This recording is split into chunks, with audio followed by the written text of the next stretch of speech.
Nacional. Estamos haciendo un abandono progresivo del contrato social costarricense. El informe Estado de la Nación 2022 muestra un país que está normalizando resultados contrarios al desarrollo humano. El crecimiento, como ha sido normal en casi 2 décadas, no está garantizando más empleo e ingresos para más hogares. Lo más triste y lo más doloroso es saber que hay productores que dejaron de producir. Esto es Estado Nacional.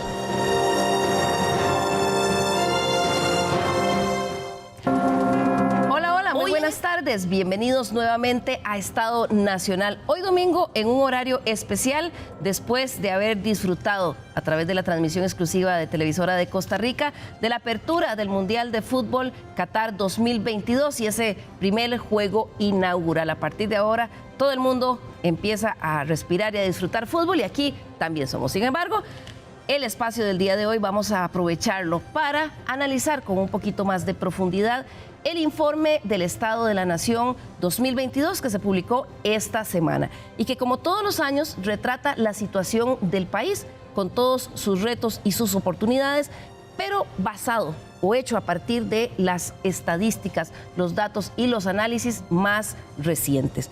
Uno de los resultados más preocupantes de este estudio, y ustedes quizás lo han visto en los titulares que generó la publicación del informe en medios de comunicación, es constatar que Costa Rica alcanzó el nivel de desigualdad más alto de los últimos 35 años.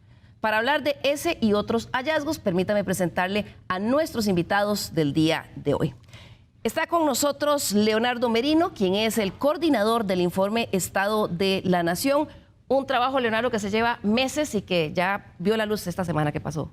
Bienvenido. Sí, muchas gracias, buenos días, un saludo a toda la audiencia. También nos va a acompañar el día de hoy Natalia Morales, quien es investigadora del informe. Ella se especializa en los temas que tienen que ver con inclusión social y equidad, parte de lo fuerte del informe de este año. Natalia. Sí, muchas gracias y un saludo a todas las personas que nos siguen.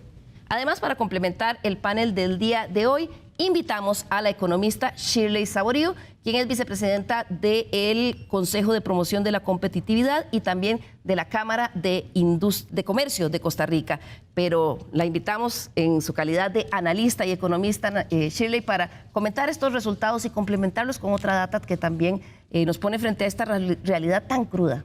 Sí, muchas gracias, Liliana, y muchas gracias a Leonardo, Natalia, al Estado de la Nación por darnos siempre un campanazo a la conciencia y sobre todas las tareas pendientes que tenemos como país. Así que sí, creo que la emoción del fútbol no nos puede distraer de las cosas importantes. Y esto me parece que es importante y gracias al Estado de la Nación. Así es, la información que el Estado de la Nación puso sobre el tapete esta semana es trascendental. Tal vez para comenzar, Leonardo, recordémosle a los costarricenses qué es lo que hace el informe Estado de la Nación, cómo es que llegan ustedes a esa publicación que presentaron esta semana. El Estado de la Nación es un documento que se hace hace 28 años en Costa Rica, que nació como parte de los esfuerzos por hacer informes de desarrollo humano en los países que entendieran el desarrollo como lo que le pasa a la gente, ¿no? Las capacidades, las oportunidades de las personas. Lo hace el Consejo Nacional de Rectores, es decir, es un esfuerzo de las universidades públicas de Costa Rica con apoyo de la Defensoría de los Habitantes y todos los años toma esta fotografía sobre cuál es el desempeño nacional del conjunto de la sociedad. No es un informe gubernamental o sobre el desempeño del gobierno, es un informe sobre el país desde el concepto de desarrollo humano, es decir, cómo está la gente y señala desafíos y profundiza en las explicaciones que pueden tener los indicadores y las tendencias que vemos en largo plazo. Y se ha convertido, Natalia, en un documento referente a nivel nacional precisamente porque lo que hace es, a partir de la data más actualizada, realizar el análisis más actualizado de los principales problemas. Así es, el informe parte de aspiraciones que tenemos como país, aspiraciones, por ejemplo, de equidad, de integración social, de oportunidades económicas, en armonía con la naturaleza y en un fortalecimiento de la democracia. Y a partir de ahí, con base en los datos oficiales, en estadísticas y en análisis cualitativo y cuantitativo, hacemos ese balance de cuál es el desempeño del país en el último año y en comparación con la década, con el largo plazo y con otros países de Latinoamérica y el mundo. Como dice Natalia, el informe analiza una serie de temas. Este año está dividido en 2 partes. La primera son 5 capítulos que analizan el estado de situación en temas como equidad e integración social, oportunidades de estabilidad y solvencia económica, armonía con la naturaleza y fortalecimiento de la democracia. Y luego en una segunda parte publican un ejercicio que hacen de un debate sobre algunos de los principales temas que el país tiene que resolver. Hoy vamos a centrarnos en esa primera parte, en ese estado de situación. Por supuesto que el informe Estado de la Nación tiene temas como para hacer programas durante los próximos meses. Hoy vamos a hacer un primer vistazo sobre el estudio. Y quizás uno de los hallazgos más preocupantes de este informe 2022 es que nos pone frente a una dramática realidad. El país tuvo un retroceso y registra la desigualdad, el nivel de desigualdad más alto de los últimos 35 años. Veamos. El informe Estado de la Nación asegura que el país tuvo un claro retroceso en cuanto a equidad e integración social. La prueba está en que la mayoría de los indicadores, como pobreza, desempleo y desigualdad, terminaron peor en el 2021 que los niveles que tenían antes de la pandemia. Según las cifras del Instituto Nacional de Estadística y Censos, la pobreza total se mantuvo, aún este año, en un 23%. Eso significa que 399.439 hogares costarricenses sobreviven con ingresos inferiores al valor de una canasta básica de bienes y servicios. Para ser más precisos, 1.339.757 ticos no puede cubrir con sus ingresos las necesidades básicas de bienes y servicios. Este año el ingreso promedio de los hogares se estima en 1.023.000 colones. Esto representa un aumento de 3.2% con respecto al observado del año anterior. Sin embargo, este aumento no es suficiente para compensar el comportamiento de los precios que se ha observado en este mismo periodo. El ingreso real de los costarricenses es 6.2% menor al del año anterior. Una quinta parte de los hogares en la zona urbana se mantuvo en pobreza, mientras que en la zona rural el porcentaje de hogares en pobreza total subió y supera el 28%. Más dramático aún, la pobreza extrema se mantuvo constante en un 6.4% este 2022, lo que significa que 393.385 hermanos costarricenses no lograron recursos suficientes para comer lo mínimo. Nuestro país no avanzó nada en esta materia y la movilidad de la pobreza también se estancó. Un 14% de los hogares permaneció pobre, mientras que un 11.7% logró este año salir del umbral.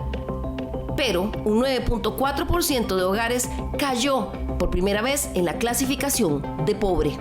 En materia de empleo, aunque hubo una recuperación relativa, las brechas en cuanto a acceso y calidad de los puestos de trabajo se mantiene. La inequidad sigue teniendo cara joven y de mujer. Según el Estado de la Nación, para el año 2021, la probabilidad de encontrar trabajo para los ticos era de un 60% si se es adulto. Pero si se es joven, entre 15 y 35 años, la posibilidad baja a un 47%. El panorama para las mujeres en cuanto a trabajo en el 2021 era mucho más sombrío.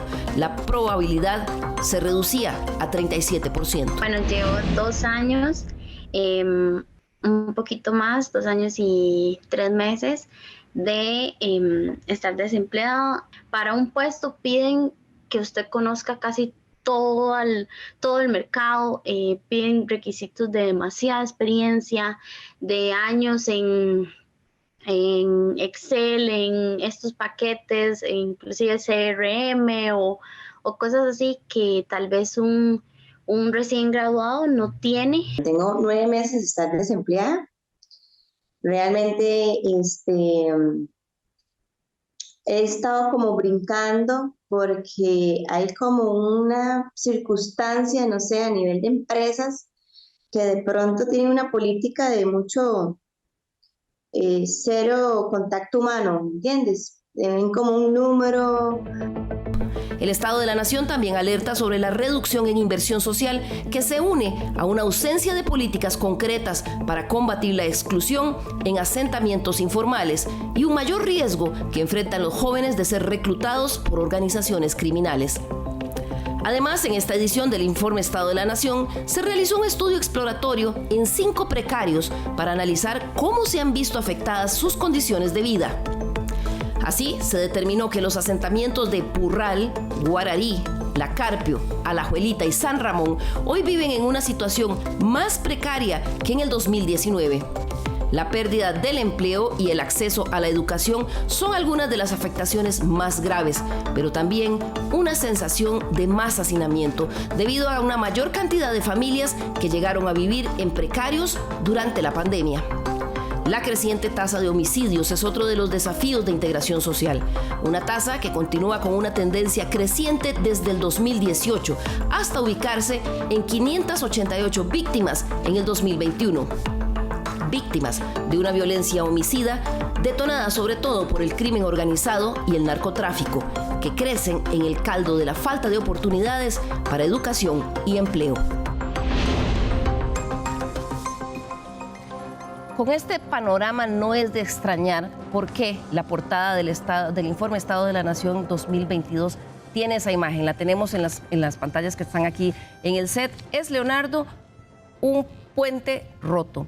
Cuando usted presentaba esta semana el informe, habló de que estamos casi al frente de la ruptura de del contrato social. Explíquenos por qué se afirma eso en esta presentación y qué es lo que hay detrás de eso. Sí, tal vez un punto de partida. Costa Rica está en un proceso de salida de la pandemia. No hablamos de salud pública o de epidemiología, ¿verdad? Estamos hablando del peor golpe que fue en el 2020 y que hay indicadores que mejoran. Pero es fácil caracterizar esa salida. Es lenta, es desigual, es incierta, es insuficiente, ¿no? En ese proceso vemos 3 cosas que nos hacen concluir que estamos comprometiendo el contrato social. Una es que estamos normalizando resultados que son contrarios al desarrollo humano.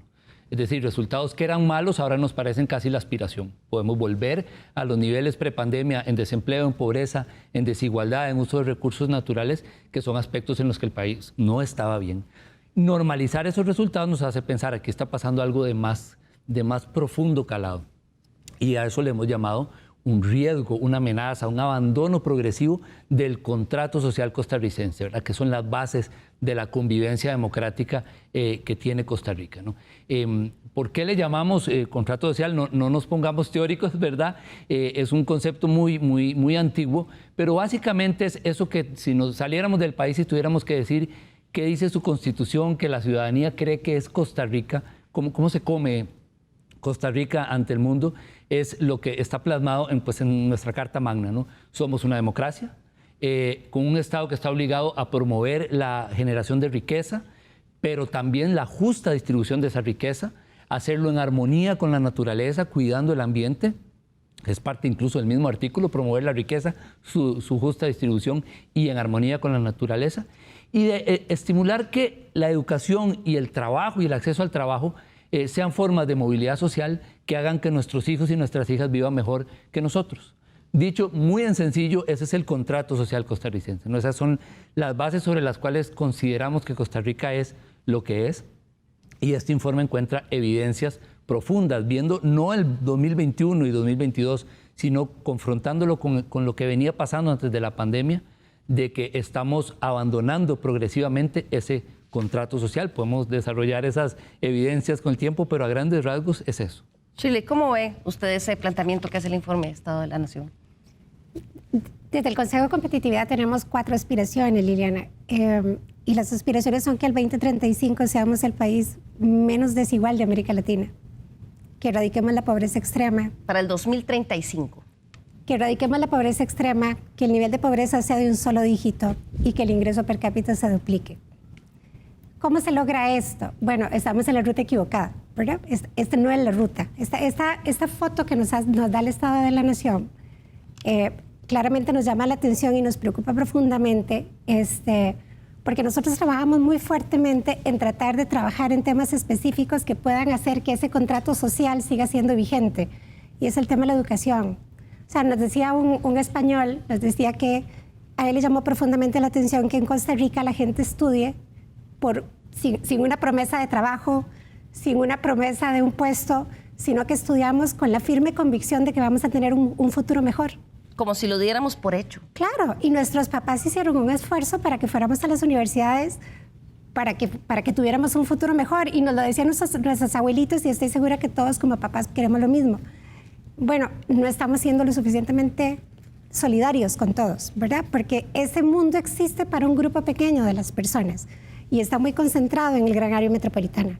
Pero fuera del gran área metropolitana estamos viendo realidades completamente distintas, ¿verdad, Liliana? Entonces, nosotros en el Consejo de Competitividad vamos a presentar el índice de competitividad que tiene una dimensión cantonal y es realmente esclarecedor lo que dice el Estado de la Nación. Y entonces cuando uno ve, por ejemplo, como por ejemplo en los 2 cantones más competitivos, los adultos solamente tienen el 50% de la educación completa, ¿verdad? Pero en los cantones más desiguales, lo que tenemos es que solo 1 de cada 3 chicos terminan el colegio. O sea, ya estamos mal incluso en los cantones más Claro, iguales. Exacto. Entonces, no podemos estar más de acuerdo con lo que está diciendo Leonardo, porque el tema es que ciertamente hablamos todos, porque ciertamente la pandemia nos sume a todo el mundo, ¿verdad? Nos sume en una realidad muy compleja, y todos hablamos de los niveles prepandémicos, pero no eran buenos.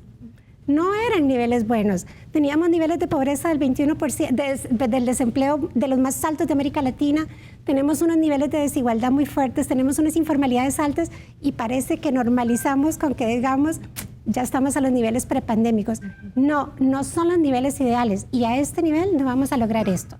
Entonces tenemos que mejorar educación y tenemos que mejorar una serie de condiciones para poder hacer que esta desigualdad deje de ser, porque ciertamente el tema es que si fuéramos un país con mejores niveles de educación, y la OCDE, somos un país OCDE, miembros de la Organización de Cooperación para el Desarrollo, y nos lo ha dicho la organización, somos el país que más recursos destina a la educación, pero es el país con peores resultados en términos de educación. Claro, así que además de que tenemos poco, lo gastamos mal.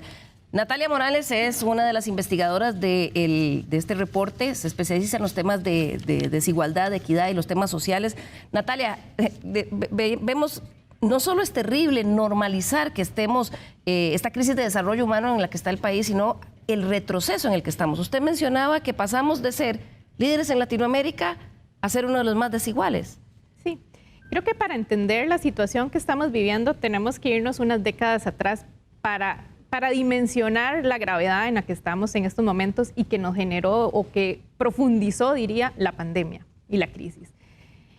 A inicios de los años 90, Costa Rica junto con Uruguay éramos los países de América Latina más equitativos de la región, en una de las regiones más desiguales. ¿Qué es desigualdad? Es cuando pocas personas reciben muchos y acaparan muchos ingresos y muchas personas reciben bajos o nulos ingresos. Entonces tenemos una brecha, ¿verdad? Entre los que más tienen, más ingresos tienen, mejores condiciones de vida tienen versus, podríamos decirlo, la clase media y los hogares pobres.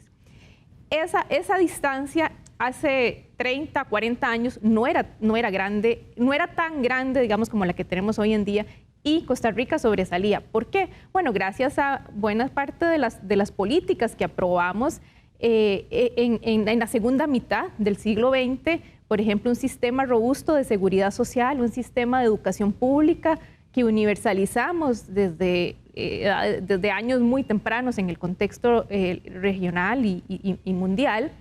Pero yo diría que un punto de inflexión fue la crisis de los años 80, donde empezamos a recortar inversión social, dejamos que mucha población se saliera del sistema educativo. Muchos de ellos son los que hoy tienen 40, 50 años, se quedaron con primaria o algún año de secundaria, enfrentan dificultades para encontrar un empleo de calidad y son los que nos muestran estas estadísticas de pobreza. Entonces, el país a principios del presente siglo XXI, por ahí del 2001, 2002, empezó a experimentar un crecimiento importante en esa desigualdad, en esa brecha entre los que les va bien y los que les va más o menos o les va mal. Claro, esa desigualdad se expresa de varias formas, como veíamos en la nota. Está desde la pobreza, acceso al empleo, y el ingreso es una de esas formas. Vamos a ver en la siguiente gráfica, que es del Instituto Nacional de Estadística y Censos y que lo menciona el informe Estado de la Nación 2022, esas desigualdades. Y ahí vemos que esto es lo que venimos hablando hace tanto tiempo, de que hay una costa rica y una costa pobre, cada vez se va agudizando más. Ahí podemos ver la brecha de ingreso promedio por hogares entre la zona urbana y las zonas rurales y costeras. Mientras el salario promedio nacional por hogar ronda en el 1.023.000 colones, vemos las disparidades entre la región central, donde casi llega a 1.200.000 colones. Mientras en la región Brunca, que es la que vemos ahí en el extremo derecho de la pantalla, apenas se alcanza, Natalia, a los 627.000 colones. Y en general en las zonas costeras es donde es más bajo. Esto demuestra, por supuesto, una falta de acceso a oportunidades de trabajo. Y una de las cosas que ustedes mencionan en el Estado de la Nación este año es que aunque se reactivó la producción, eso no se ha encadenado con el empleo.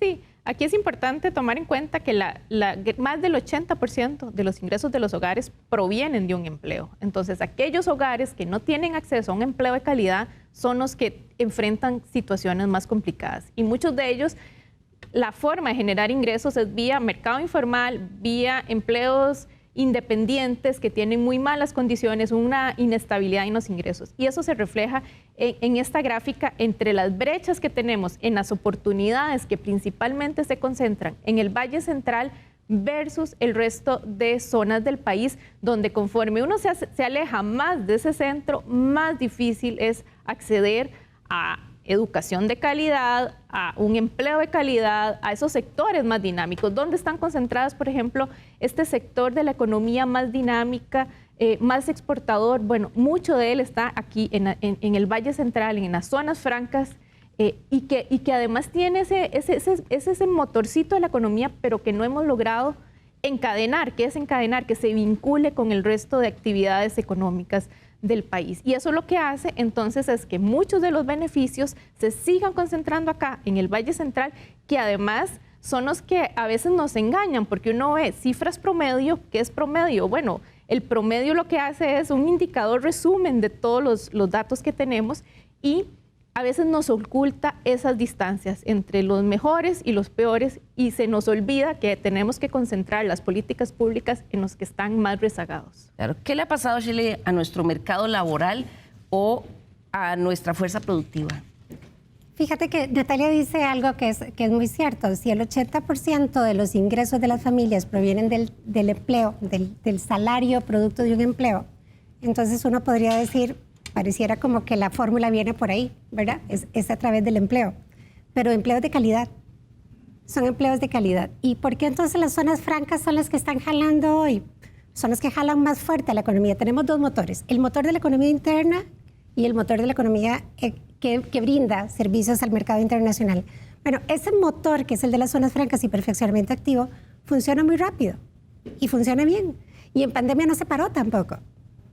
Pero la economía tradicional sí, ¿verdad? Y fue cuando vimos los cierres de los negocios, y fue cuando vimos las disminuciones de los contratos laborales, y vimos un montón de cosas. Entonces, ¿qué es lo que está pasando, Lili? Lo que pasa es que las zonas francas están generando un 10% del empleo. Claro, entonces esos beneficios, digamos, de ese crecimiento robusto y dinámico, no alcanza para mojarlos a todos, exacto. Y más bien hace sentir la desigualdad mayor, porque ese empleo de zona franca se concentra en el centro del país. Claro, pero por lo menos desde mi óptica, el problema no es que ellos estén muy bien, el problema es que no hagamos que los demás estén mejor. O sea, que no hagamos que traigamos tracción y que hagamos este encadenamiento que se necesita. Tenemos entonces hoy un mercado laboral que tiene dos dimensiones. Tenemos una parte del mercado laboral que son personas con muy buena preparación, que tienen además 2, 3, 4 idiomas, que tienen unos niveles, digamos, de educación de la cuarta revolución industrial, pero tenemos otros que están en el siglo pasado. ¿Qué podemos hacer? Upskilling, por ejemplo, y eso es tan simple como un programa de recapacitación a desempleados. 4 meses. En el CPC logramos en 4 meses que por lo menos, por ejemplo, y logramos becas en un piloto que hicimos de 30 muchachos, personas desempleadas, la condición no era pobreza, era desempleo. 30 personas 15 hombres, 15 mujeres, 4 meses, les dimos la beca y el 85% logró trabajo 2 días después. Y en empresas donde son salarios altos. Entonces uno dice, ¿por qué es tan difícil? Si tenemos tantos fondos públicos para esto, ¿por qué es tan difícil hacerlo? ¿Verdad? Ya vamos por el 5º esfuerzo. Con el apoyo del BID estamos haciéndolo. Pero entonces uno dice... Pero siguen siendo iniciativas, digamos, que no logran impactar los números. Exacto. Y entonces aquí el tema es por qué si tenemos cosas que están funcionando en pequeño, ¿por qué no lo escalamos? ¿Por qué no logramos hacer esto, verdad? Y entonces ahora, por ejemplo, en los índices de competitividad, uno ve perfectamente cómo, por supuesto, los que están mejor rankeados en el índice de competitividad, los cantones, son fundamentalmente los que están dentro del gran área metropolitana.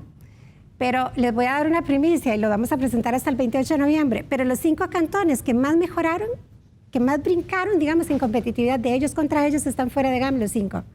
Y los 5 tienen que ver con un tema de conectividad, con infraestructura de las telecomunicaciones. Y ahí es donde uno dice, el GAM, porque en pandemia trabajábamos y estudiábamos en las casas, ¿cierto?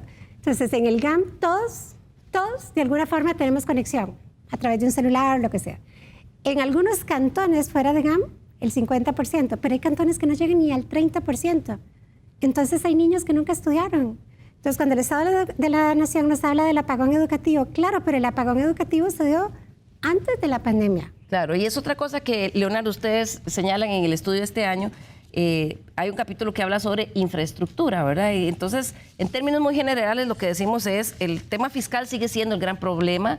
La regla fiscal, sobre todo, agudizó la restricción en inversiones en infraestructura, pero además ustedes encuentran que muchas veces las inversiones en infraestructura se centran en cosas que no necesariamente están impactando el bienestar de la población.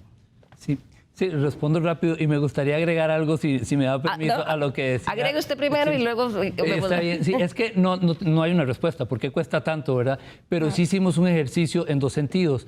Y el primero fue analizar la institucionalidad que se encarga de hacer fomento del desarrollo productivo. Y si queremos hacer políticas de generación de empleo y de producción fuera del área metropolitana y de las zonas francas, efectivamente nos topamos con un ecosistema de 37 instituciones de naturaleza muy diversa, donde no es clara la rectoría. En algunos sectores hay varias rectorías que se traslapan una sobre otra. No hay un gran poder de conducción, por ejemplo, el Ejecutivo no necesariamente domina los nombramientos. Entonces, en ausencia de una política de Estado de generación de empleo en estas zonas, ¿verdad? Que dirija un poco esto, y de reforma institucional, es muy complicado, ¿verdad? Entonces no es la única respuesta, pero es cierto que hay una institucionalidad muy compleja para hacer eso que es urgentísimo, que es fomentar desarrollo productivo fuera.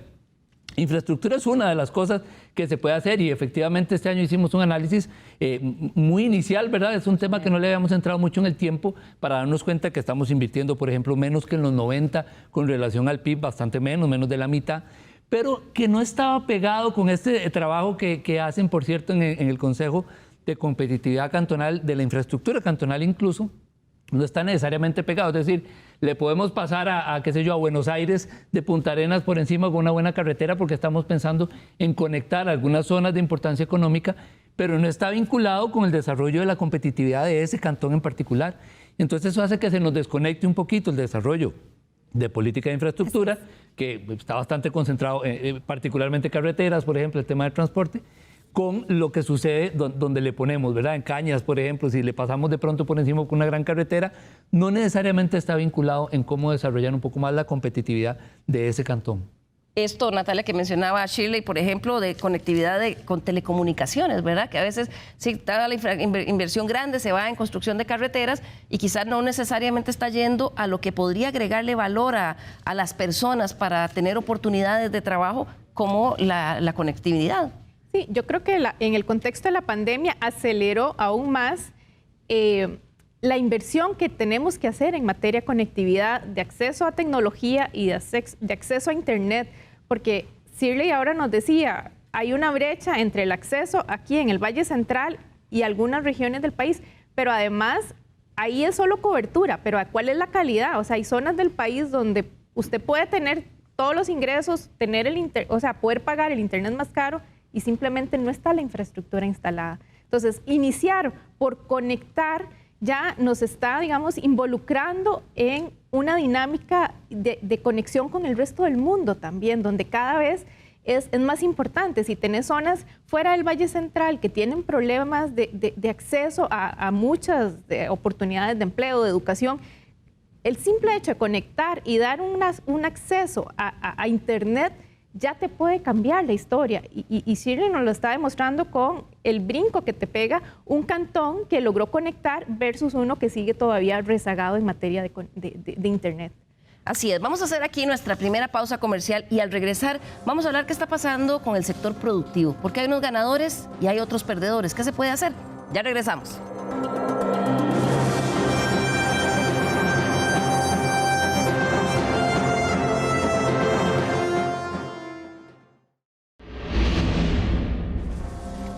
Le recordamos nuestro correo electrónico l.carranza@teletica.com. Escríbanos, nos interesa mucho conocer su opinión, sugerencias y críticas.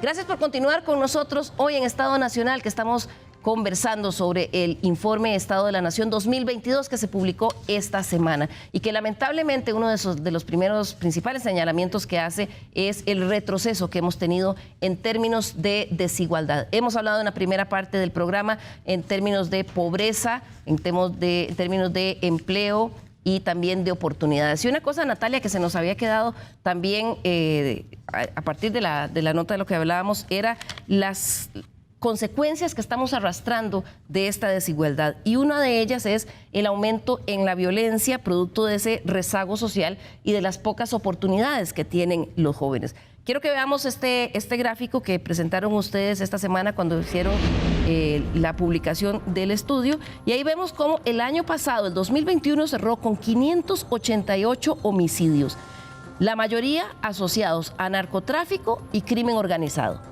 El 55% de esos crímenes fue producto de ajuste de cuentas.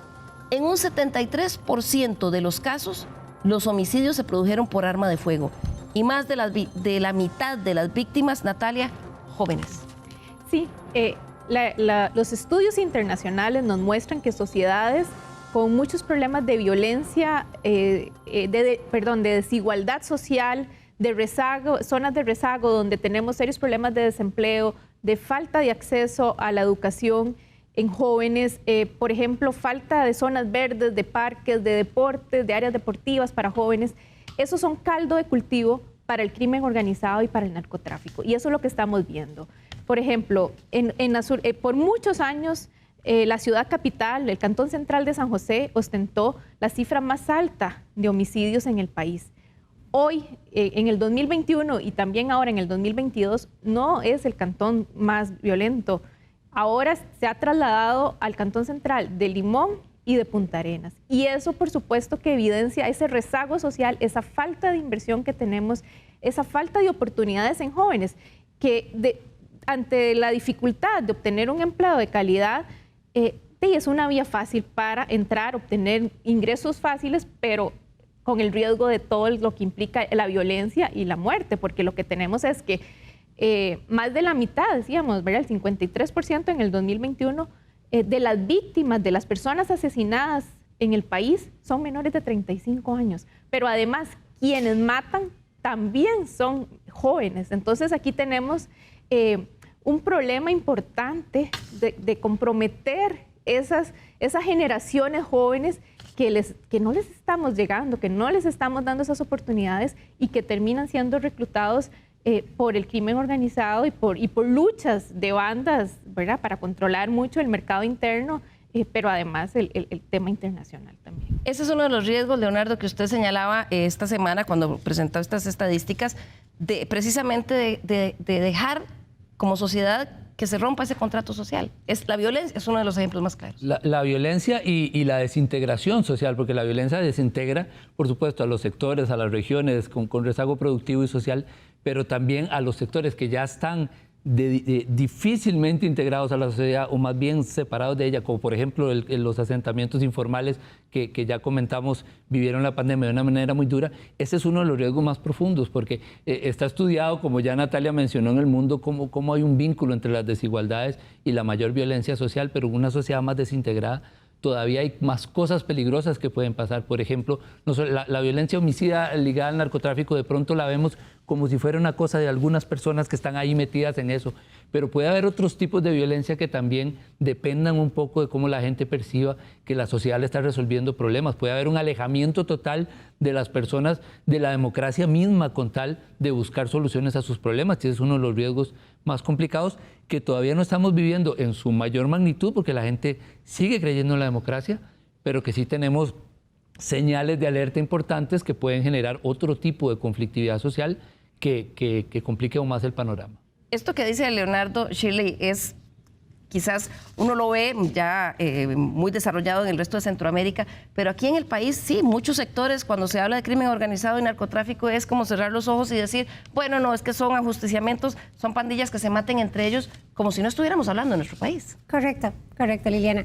Y además es uno de los temas que más desincentivan también la inversión, ¿verdad? Porque ciertamente es un tema que, y estamos acostumbrados, como decís, a que digamos, somos Costa Rica, la verdad es que somos menos, ¿verdad? En términos relativos somos menos que el vecino, pero ciertamente es cada vez más. Entonces, sí, me parece que eso es uno de los temas importantes. Dentro del sector empresarial, también del sector productivo, el tema de la seguridad es un tema, sin lugar a dudas, ¿verdad?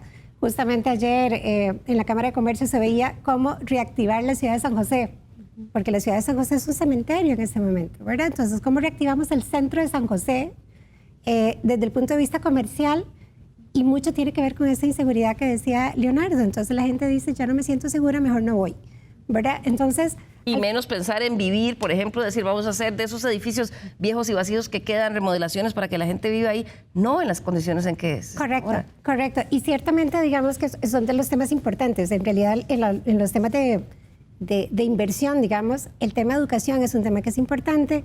El tema de los costos de los servicios públicos es un tema importante, pero sin duda la inseguridad viene a representar, en la medida en que seamos un país más inseguro, somos un país más caro, ¿verdad? Porque tenemos que asumir el costo de esta inseguridad de manera individual. Y esto no le sirve a nadie, ni a las familias, ni a las personas, ni a las empresas, ¿verdad? Y la forma de llevar, por ejemplo, y esto que decía Natalia, de Limón y Punta Arenas, es dramático. Son las zonas costeras, son las zonas que deberían ser ricas en desarrollo justamente por su ubicación y su condición, pero en este momento no lo tenemos. Entonces, ahí es donde uno dice, bueno, si tenemos una posición geográfica absolutamente privilegiada, ¿por qué no hacer del desarrollo territorial una política pública sostenible en el tiempo? ¿Verdad? No es lo mismo el desarrollo productivo para el Cantón de Grecia que el desarrollo productivo para el Cantón de Santa Ana que para Goicoechea. No es igual y tenemos que entenderlo.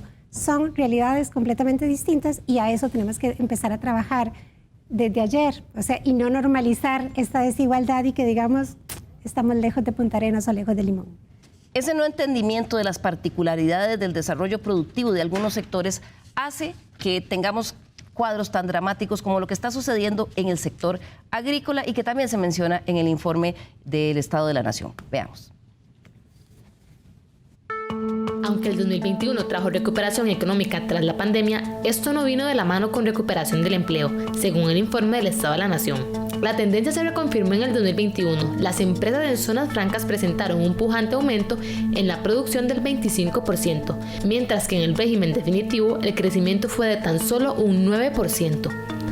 Otro de los puntos que resalta el informe es la debilidad en el ecosistema institucional que debería de apoyar el desarrollo productivo del país. Aunque el aparato estatal tiene 37 entidades dedicadas a eso, únicamente 13 instituciones descentralizadas concentran un 78% del presupuesto. Estas instituciones les está haciendo falta una herramienta que es valiosa. Esa herramienta es una definición de política agropecuaria para Costa Rica. No hay. Que no hay, no la tenemos. Entonces es ocurrencia más ocurrencia más ocurrencia de políticas de muy corto plazo, de 4 años. Por otro lado, el informe señala las amenazas que han debilitado el desempeño del sector agrícola interno y que pone cada vez más cuesta arriba garantizar la seguridad alimentaria.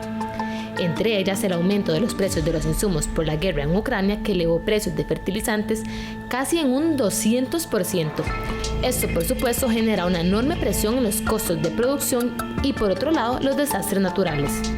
El hemos visto precios de urea, que por cierto nunca habíamos tenido urea por encima de los precios de los abonos fórmula. Y nosotros estuvimos viendo precios de 50.000 colones, un saco de 46 kilogramos de urea. Y chequeamos en Monterrey de San Carlos que anduvo por 52.000 colones. Eso quiere decir que subió un 300%. Y como mínimo, en fertilizantes hemos andado bastante por encima del 200. Hemos andado entre el 250 y 300%. Esta alza de precios afectó a grandes y pequeños empresarios. Incluso algunos dejaron de producir por falta de presupuesto. El crecimiento fue tal, ¿verdad?, de una forma tan exponencial que no hubo forma como de prepararse para ese incremento. Lo más triste y lo más doloroso es saber que hay productores que dejaron de producir. Y sí sabemos que hay zonas, ¿verdad?, que se va a disminuir alguna producción. Por ejemplo, el tema de papa, se dejó de producir algunas zonas y algunos productos que son más intensivos, al menos en esta zona de Cartago, porque los costos de producción de abonos y demás simple y sencillamente no permitían poder continuar con el ciclo productivo habitual. Esto no solo afectó a los agricultores nacionales, sino que golpeó con dureza el costo de la canasta básica alimentaria, que se incrementó 1.4 veces en las zonas urbanas y rurales. Todos esos factores van acentuando una tendencia que se ve desde los 90, un cambio en el uso agrícola de la tierra que va dejando cada vez más de lado a los pequeños agricultores. La disminución de esta área de producción en granos básicos o en productos de canasta básica viene muy de la mano con la política pública de los últimos años enfocada al sector agrícola. El escaso acceso al crédito que tienen los productores nacionales, el tema de el apoyo de la extensión que ha dejado de brindar el Ministerio de Agricultura y Ganadería, ha propiciado que los agricultores estén como en un estado de indefensión, en donde básicamente han sido consumidos por las deudas y han optado por buscar algunas otras actividades económicas, lo cual es muy perjudicial para temas, por ejemplo, como seguridad alimentaria y como dinamización de economías rurales. En ese periodo de tiempo, la cantidad de superficie de suelo que se usa por cultivos agroindustriales aumentó un 15,4 puntos porcentuales, mientras que el terreno utilizado para cultivar granos básicos se redujo en 30 puntos porcentuales.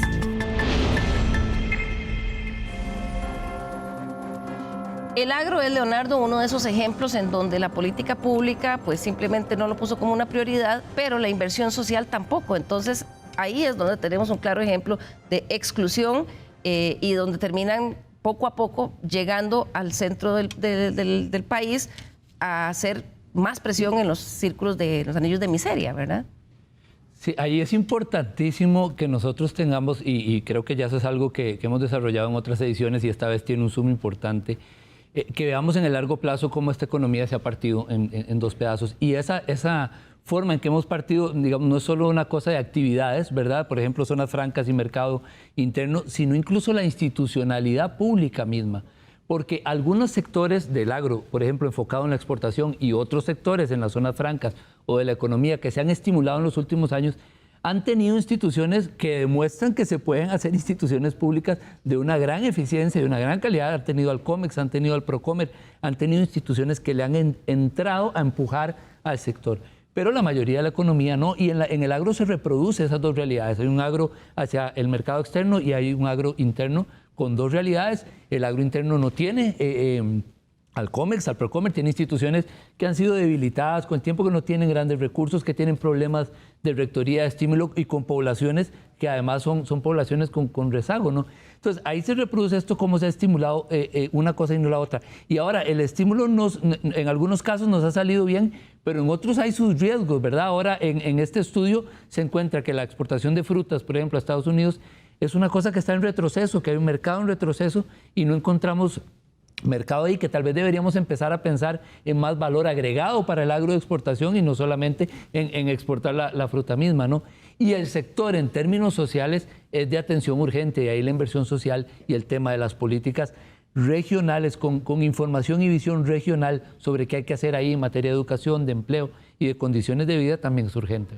Ha abandonado Shirley el Estado, no me refiero a un gobierno en particular, sino el Estado, la reconversión de ese sector y además esta institucionalidad que don Guido Vargas nos mencionaba en la nota del representante de la Unión de Productores Agrícolas, de que son un montón de instituciones con un montón de ocurrencias, sin una visión, porque quizás el agro es una de esas entidades que tiene un mapa de entidades alrededor del MAC y un montón de descentralizadas, y sin embargo es donde peores resultados se ven. Sí, yo creo que tienen toda la razón, absolutamente. Y me parece que esa cantidad de instituciones se han visto como un fin en sí mismo, ¿verdad? Porque uno ve incluso muchas de esas instituciones con muchos recursos. Y al final, por ejemplo... todos se van salarios. Todos se van salarios o se van algunos proyectos o cosas, pero en realidad el tema de orientación, por ejemplo, el productor, ¿cuál? ¿Dónde está la orientación? Yo hice el ejercicio y acompañé a un empresario que tenía y me dijo, tengo 10 hectáreas en Grecia. ¿Qué puedo sembrar? Y entonces, y me pregunta a mí, y yo de verdad que de agricultura no sé nada, entonces dije el Ministerio de Agricultura. Visitamos 7 instituciones y ninguna fue capaz de decirnos cuál producto o cuáles productos podían tener una ventaja competitiva en la zona de Grecia. Y Procomer nos decía que no sabía o no nos decía porque no tenía un potencial exportador en ese momento, porque no se sabía, porque era etéreo.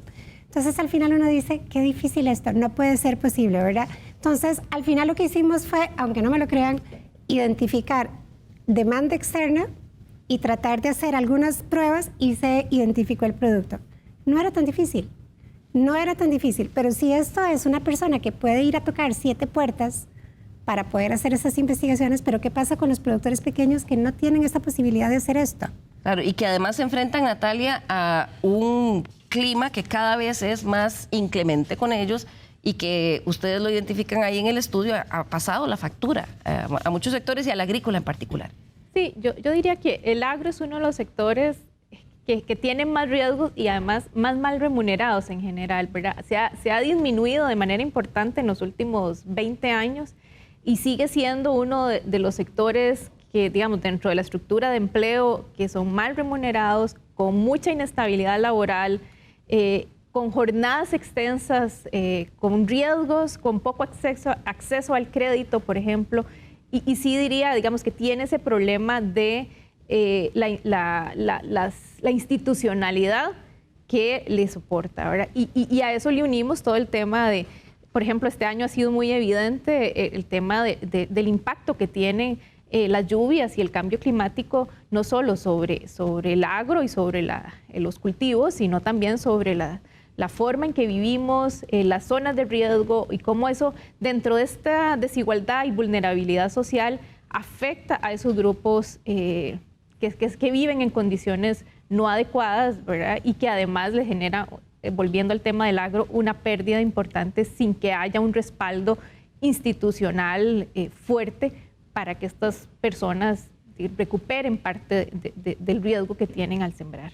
Claro, como sociedad hemos normalizado este retroceso en el desarrollo humano y no logramos ponernos de acuerdo en cosas básicas. Leonardo, ustedes en este informe tomaron varios temas y generaron una especie de debate con las partes organizadas. Ahora que estamos hablando de lo que pasa con las zonas francas, que son muy exitosas, y fuera de las zonas francas, el agro, por ejemplo, donde no pasa nada, ustedes identifican eso como un problema, sientan a los actores a conversar sobre eso, y es en el tema en donde menos acuerdo, o sea, no hay acuerdo en nada, ¿verdad? Sí, es correcto. Este ejercicio no solo es interesante, es urgente que lo haga el país. Este fue un ejercicio académico por un centro académico, pero poner a la gente a hablar nos obliga a entender si estamos de acuerdo en cuál es el problema a resolver. Y a la gente le preguntamos, gente de diferentes sectores, academia, instituciones públicas, sociedad civil, sector privado, les pusimos el problema, cómo generar empleo fuera de las zonas francas y de la gran área metropolitana en las condiciones, digamos, con un conjunto de condiciones conocidas, ¿verdad? No hay mucha plata, hay problemas fiscales,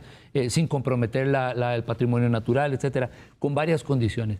De los 4 ejercicios que hicimos, que era en el ámbito económico fue el que tuvo menos réditos, ¿verdad?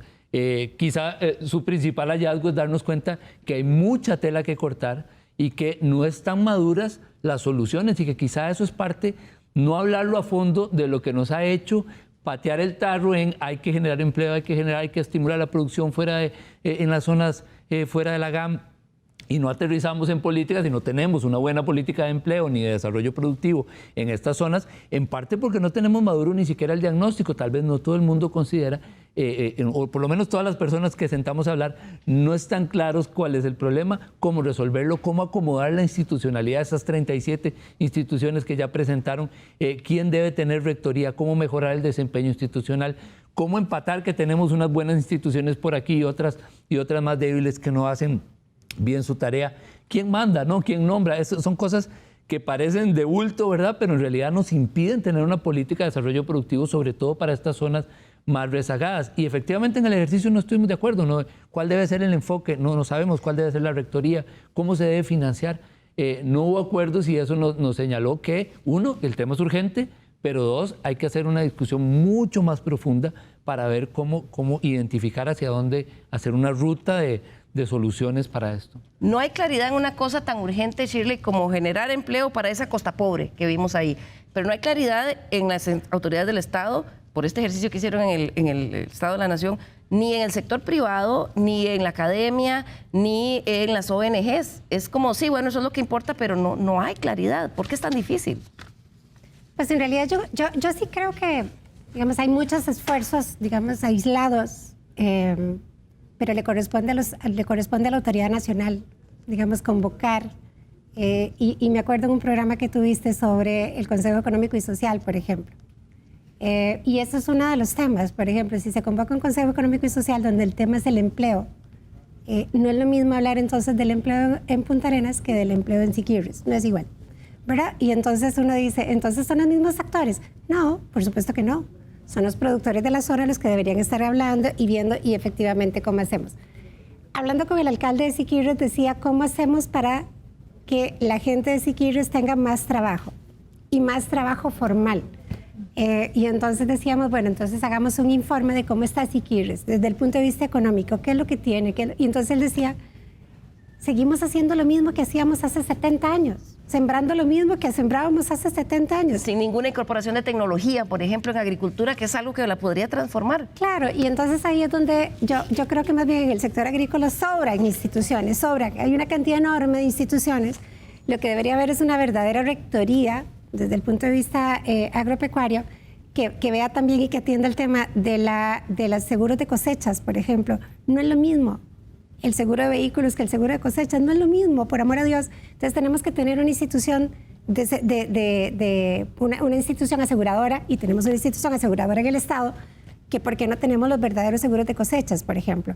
¿Por qué no tenemos en este momento todos los temas? Y cuando dicen, por ejemplo, todo el tema del crédito, y entonces te dicen, es que las tierras son muy grandes, y entonces, ¿cómo hago la revisión? Y uno dice, pero no hay drones, ¿verdad? O sea, es simplemente no resistirse a los cambios. Es tratar de entender que el mundo cambió, que podemos hacer las cosas mejor, que podemos hacerlas más rápido, pero lo otro y más importante es que podemos tener resultados en el más corto plazo. Porque al final de cuentas aquí, ¿verdad? Como decía don Guido, políticas de 4 años no sirven. O sea, usted sembró y probablemente si es tomate ve 2 o 3, ¿verdad? En el año. Claro, o si quiere reconvertir una finca grande, probablemente va a tardar 5 o 7 años en cambiarla de una cosa a ser productiva en otra. Por supuesto, y entonces ahí es donde uno dice, el corto plazo nos está matando, ¿verdad? Deberíamos entonces tener una política de largo plazo en desarrollo productivo, sí, pero en desarrollo social también. Deberíamos tener otra vez el contrato social, volver a ponernos la camiseta que se pusieron nuestros antepasados en el 48, hicieron un acuerdo social. Y es la Costa Rica que tenemos hoy, pero se nos está acabando. Si no hacemos un acuerdo de nuevo, vamos a lamentarlo. Y tenemos todas las potencialidades desde el punto de vista económico para poder hacerlo bien. Si tenemos todas las potencialidades, Natalia, ¿qué nos está faltando? ¿Visión? ¿Liderazgo? Yo creo que parte del sistema político se ha concentrado, como estábamos diciendo, en resolver lo urgente y no planificar en resolver los problemas más estructurales, porque como decía, la pandemia agravó, profundizó mucho de esto, pero tenemos casi 20 años de tener el tema de la desigualdad, de tener el problema de la pobreza, de tener desde hace 10 años, desde después de la crisis del 2008-2009, el problema del desempleo se incrementó y tenemos una década de no lograr reducirlo. Tenemos un abandono, por así decirlo, del sector agropecuario y de algunos sectores del mercado interno. Entonces, yo diría que aquí lo que falta es esa visión. Yo digo, no puede ser intencional o un accidente que no tengamos una política de empleo. O sea, ¿por qué nos cuesta tanto? Y yo creo que, como decía Leonardo, este ejercicio que hicimos de sentar a conversar sectores sociales, sectores empresariales, sectores de tomadores de decisión, sector académico, y decir, discutamos sobre problemas nacionales, es una alternativa. A veces el diálogo no te resuelve todo, pero te va encauzando y te pone a pensar y diseñar estrategias que ojalá se logren implementar. Pero creo que nos falta, ya sabemos en general cuáles son los problemas que tenemos como país. Lo que nos cuesta es tomar las decisiones. Es un primer vistazo que hemos dado al informe Estado de la Nación 2022. Se nos acaba el tiempo. Voy a pedirle a nuestros invitados del día de hoy que nos ayuden con una reflexión final para cierre en un minuto. Comienzo con usted, Shirley Saborido, del Consejo de Promoción de la Competitividad. Muchas gracias, Liliana. Sí, yo quiero aprovechar para llamar la atención que está haciendo el Estado de la Nación justamente con el tema de la desigualdad. Y quiero puntualizar en un tema que para nosotros es absolutamente relevante, educación. Y el tema de la desigualdad se puso de manifiesto o está de manifiesto en este momento, pero la desigualdad en el sistema educativo viene desde hace décadas. En el sistema educativo privado, el sistema educativo público en área urbana y el público en área rural. O sea, tenemos una desigualdad muy grande en el sistema educativo y finalmente creo que la única forma de lograr que esta desigualdad logremos superarla es si trabajamos decididamente en el tema educativo, y es por ahí que deberíamos estar apostándole en este momento a Costa Rica. Muchas gracias. Shirley, continúo con usted. Natalia Morales, investigadora. Sí, en la misma línea que menciona Shirley, yo diría que además fortalecer o no desmantelar la inversión social pública. En épocas, y ya el país ha cometido el error de recortar por el lado, cuando tenemos problemas fiscales, lo que hacemos es recortar inversión y recortar infraestructura. Y pareciera que estamos retomando esa senda. Entonces, es importante invertir en la gente. Tenemos políticas universales importantes en salud, invertimos mucho en educación y salud. Necesitamos que eso le llegue a la gente, cerrar esas brechas. Y yo igual enfatizo en educación y en empleo. Creo que empleo es clave, y un empleo con enfoque de género y con enfoque de juventud, porque la juventud es el futuro del país. Muchas gracias, Natalia, y cierro con usted, Leonardo Merino, el coordinador de este informe. Gracias. Sí, este informe es duro, y cuando un informe es duro uno a veces quisiera poder ser positivo, y hay que serlo en el sentido propositivo de la palabra. La crisis que está viviendo Costa Rica no es la de cualquier país, es un país que tiene ingresos, que tiene sectores económicos dinámicos, que tiene esfuerzos de protección de la naturaleza, que tiene una ciudadanía que cree en la democracia, ¿no? Pero hay que construir una cosa o reconstruir, perdón, una cosa que hemos simbolizado con el puente abandonado y deteriorado de la portada de este informe, ¿no? Son las vías, los canales, una metáfora de los vínculos y de los tejidos sociales que tenemos en este momento separados, y en que cada grupo de personas que están a un lado del puente podrían ser solo testigos pasivos, pero no, lo que ocupamos es que todos los sectores sociales, económicos y políticos sean parte de la reconstrucción de ese puente para volver a vincular cómo efectivamente plasmamos en la Constitución una sociedad que busque la justa distribución de la riqueza en armonía con la naturaleza. Muchísimas gracias, Leonardo, y en particular a todo el equipo del Estado de la Nación. El trabajo que hace el programa Estado de la Nación para dotar a un país de las estadísticas y del análisis es vital para que tomemos decisiones. Muchas gracias a todos nuestros invitados y a ustedes allá en sus casas por acompañarnos. Nos vemos la próxima semana, ahora sí en horario regular. Durante el Mundial vamos a estar cambiando un poquito de hora y se los vamos a estar informando. ¡Feliz domingo!